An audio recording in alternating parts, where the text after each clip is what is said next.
topic that I really wanted to talk about today is a question from a book that, or not a question from a book, but I was inspired by a book by Brene Brown called The Power of Vulnerability. But before we get to, instead of diving deep into, what the book is, I wanted to ask you, do you feel like there is power in vulnerability? And is there a particular context or just vulnerability overall? Vulnerability in the context of interpersonal relationships, I would say.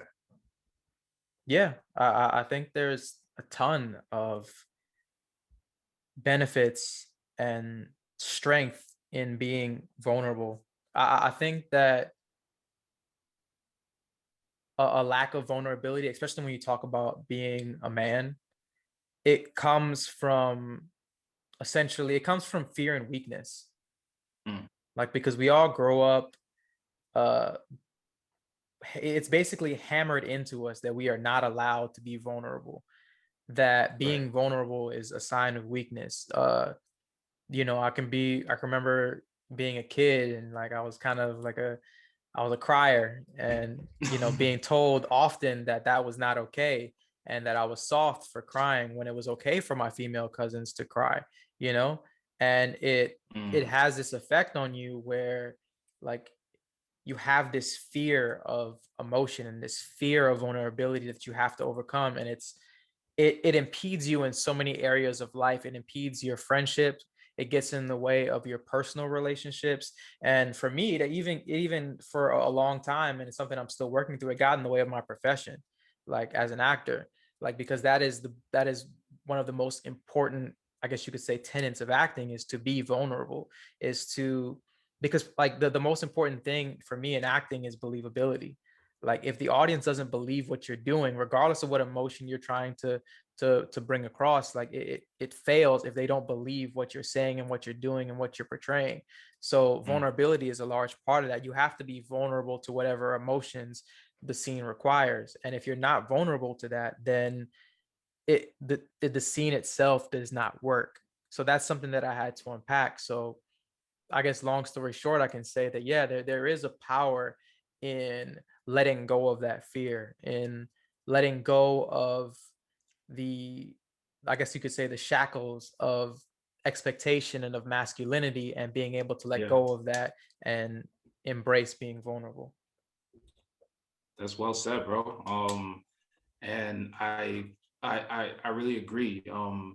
What I learned about vulnerability just went so much deeper. It went to when I what I thought about vulnerability was just, kind of telling your secrets and being open um to experience and allowing yourself to be felt, heard, and understood.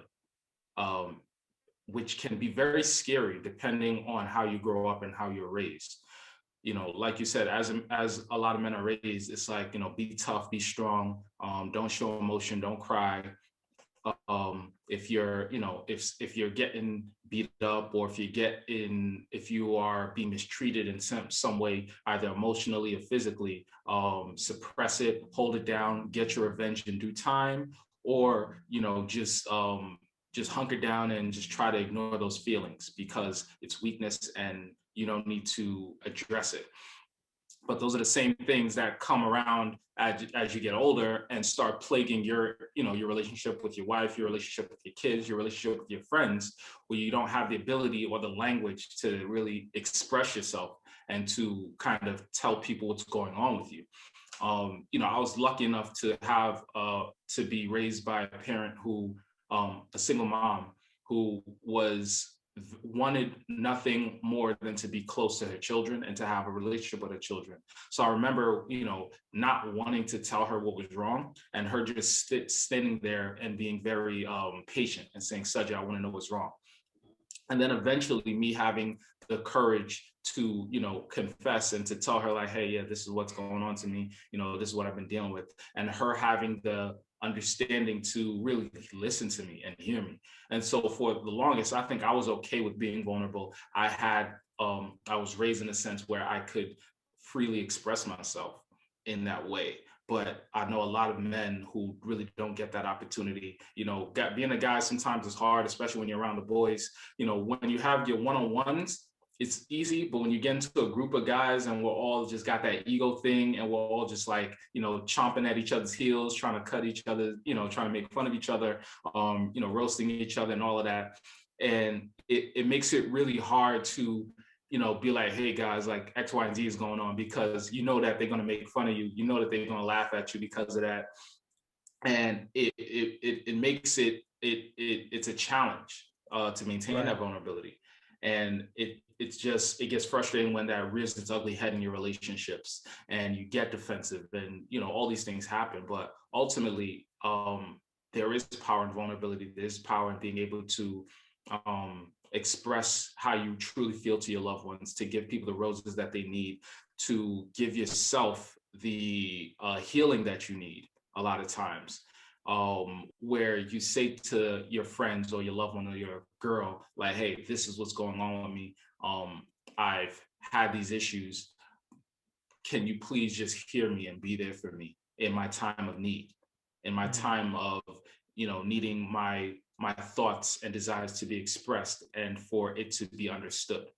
And so I always encourage people to, if you're in a safe environment and if you're with someone who's proven themselves to be worthy of um of you expressing yourself and your true self, then take advantage of it and don't be afraid to be vulnerable. Right, right.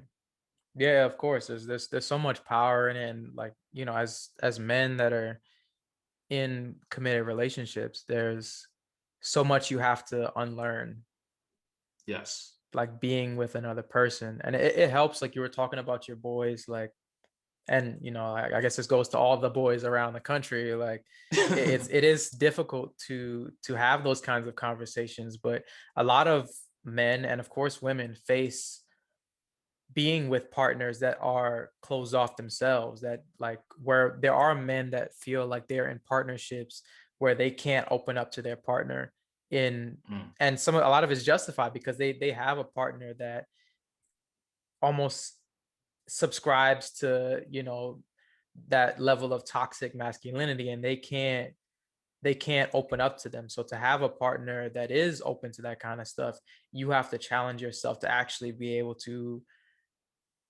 do it, to be able to step forward and say that I feel this way about these things. And it helps you grow. It helps you grow as a person, because it's almost like, you're a computer and you don't come with like full emotive software.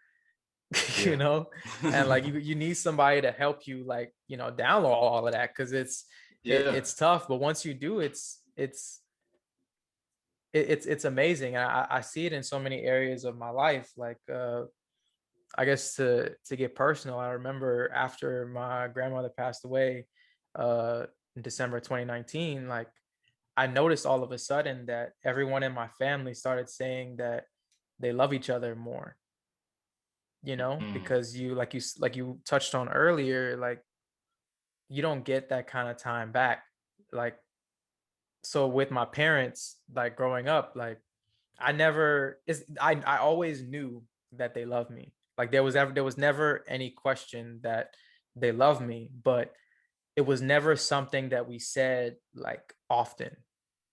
So right. like, uh I didn't hear my dad say that he loved me on a regular basis until like the last couple years. Mm, And part of it is kind of realizing what there is to lose by not telling someone that. And it's cultural. Part of it is cultural. I'm sure, being Nigerian and me being Guyanese, like there is, especially when it comes to immigrant culture, there's like a certain lack of like emotion and a lot of yeah. like touchy feely stuff, because it's like it's a very rigid form of communication a lot of times. So Yeah. yeah, that was something that I really picked up. So like, there's so much power, like you said, in vulnerability, but it also it also feels great to be vulnerable, Mm, and to be vulnerable with people that respond to it and are vulnerable themselves, but also are able to, like you said, listen and make you feel like you can be heard. So there's so Yeah. much power in all of those things. But yeah, definitely the last couple of years, it's been a big eye-opening experience. And like I talked about earlier with the acting thing, like it's helped make me better at that too, because telling Yeah. my father and telling other people around me that I love them has kind of opened the emotional floodgates, like for me. So it's made my job easier in so many different aspects, and it's made it easier for me to conduct myself in the world as a man. Mm. That's wonderful, bro.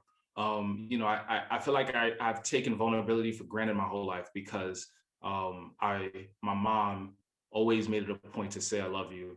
Always, when even when she was mad, to say, hey, I love you. I don't want to have this bad relationship with you. I want us to be, friends. I want us to have a good rapport. And so that was just something that, like, oh yeah, I completely understand. And so when I got into my relationships and I didn't receive that from my partners, it was like, whoa, like you need to be able to open yourself up. Yeah. And so in a lot of ways I was kind of an emotional leader in some of my relationships, where I would be the first person to really open up and to say, hey, this is how I'm feeling, hey, this is how I feel. Like I think about our friendship and how it developed, and I remember just opening up to you about a bunch of random stuff and just saying things. And it was like, I'm sure you were like, really, bro? Like, you feel that way? you're like, okay, all right, Soji, you're going down the limb here talking about, how you feel about X, Y, and Z, and how you feel stupid, or whatever the case is. Young college kids just going through it, and it has allowed me to develop stronger interpersonal relationships with people, where I really feel like the friends that I have are authentic connections, or the friends that I have and I've cultivated authentic connections. And it's not just about appearance. It's not just about keeping up with status and all of that. It's really on some, if I bangs with you, it's because we know and we share things about each other that allows us to actually help the kind of men and people that we want to be. Right. Of course, man. Yeah, them Stony Brook dorm room conversations were legendary. But yeah, it's been a joy to see your growth and to grow alongside you, man. It's been great. So, here's to vulnerability, and here's to growth as men, because we're both still pretty young, so we have so much more growing to do. But let's Certainly. keep doing it. Let's keep making the effort.